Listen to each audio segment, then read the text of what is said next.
শরীর শুদ্ধির সবথেকে বড় আয়ুর্বেদিক উপায়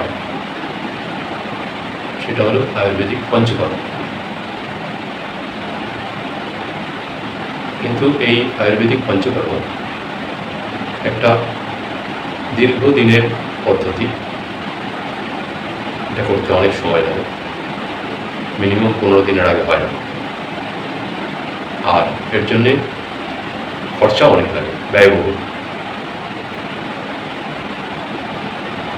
তবে এই আয়ুর্বেদিক পঞ্চকর্ম করে নিলে শরীর শুদ্ধি হয়, শরীরের বিভিন্ন রকম রোগ এগুলো সরে যায়। কিন্তু যেহেতু এটা লম্বা সময়, তো সেই সময় দেওয়াটাও একটা ব্যাপার এবং খরচটা একটা বড় ব্যাপার। এগুলো সবার পক্ষে, সাধারণ মানুষের পক্ষে সম্ভব হয়ে ওঠে।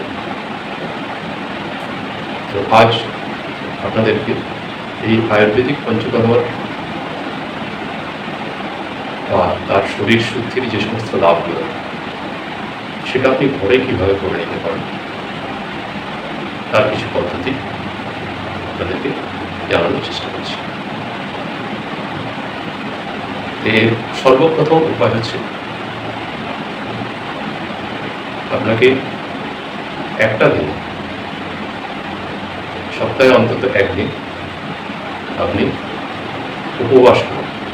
এই উপবাস বলতে কিন্তু এখানে মুখ পাল্টে খাওয়া নয়, এখানে এমন ভোজন দিন যেটা তরলের ওপরে থাকে, জল, লেবুর জল বা ফলের রস, এর ওপরে আপনি একটা দিন যদি দিতে পারেন, তাহলে আপনার শরীরে অটোফেজি, যেটা এখন বিজ্ঞানের প্রমাণ হয়ে বলছে যে অটোফেজি চালু হয়ে যাবে।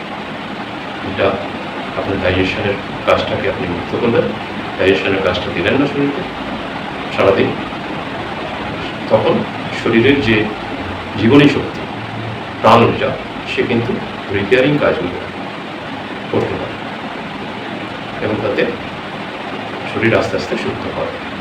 তো সপ্তাহে একটা দিন আপনারা এই জল এবং তরলের ওপরে যদি দেন, হেভি কোনো ফুড না দিয়ে ইজি ডাইজেস্টেবল জিনিসগুলো দেন, তাহলে এটা হলো 1 নম্বর।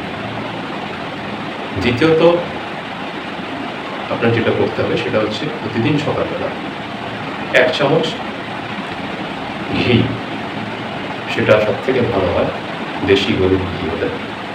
দেশি গরুর ঘি এটা 1 গ্লাস গরম জলে ভালো করে মিক্স করে নিন, এটা রোজকার সকালবেলা খেতে থাকুন। এটাতে কী হবে, আপনার বৃহদন্ত্র বা লার্জ ইন্টেস্টাইনে যে সমস্ত মল আটকে থাকে, স্টিক হয়ে থাকে, সেগুলো আস্তে আস্তে রিলিজ হয়ে যাবে এবং বৃহদন্ত্র আপনার অনেকটা ফ্লেক্সিবল। এটা গেল আপনার 2 নম্বর উপায়। তৃতীয়ত আপনার যেটা করার আছে, প্রতিদিন নাকে রাত্রেবেলা শোয়ার সময় দেশি গরুর ঘি 2 ফোঁটা এ নাকে, ডান নাকে 2 ফোঁটা বাম নাকে, এরকমভাবে দিয়ে একটু নাক থেকে ছেড়ে দিন। এতে আপনার শ্বাস সম্বন্ধীয় যে সমস্ত সমস্যা, লাং, এগুলো সব ডিটক্স হবে। আর প্রতিদিন বা যদি নাও পারেন সপ্তাহে অন্তত 2 দিন তেল মালিশ করুন, সারা শরীরে তেল মালিশ করুন এবং তেল মালিশের পর যেটা সেদন বলা হয়, সেদন করার জন্য এই রোদ্দুরে থাকতে পারেন 5 ঘন্টা, অথবা সেই সময় যদি না হয়ে ওঠে তাহলে উষ্ণ জলে স্নান করবেন। এতে আপনার সমস্ত লোমকূপগুলো খুলে যাবে, আস্তে আস্তে খুলতে থাকবে এবং স্কিনের যত রকম প্রবলেম আছে সেগুলো আস্তে আস্তে ঠিক হবে। তো এই 4টে স্টেপ করতে থাকবে, একবার করলেই যে সব হয়ে যাবে তা না। এই 4টে স্টেপ করতে থাকবে, আপনার আয়ুর্বেদিক পঞ্চকর্ম করে যে লাভগুলো পাওয়া যায় সেই লাভগুলো ধীরে ধীরে আপনি পেতে থাকবেন। তবে এটা কিন্তু রেগুলার ওয়াইজ আপনাকে করতে হবে।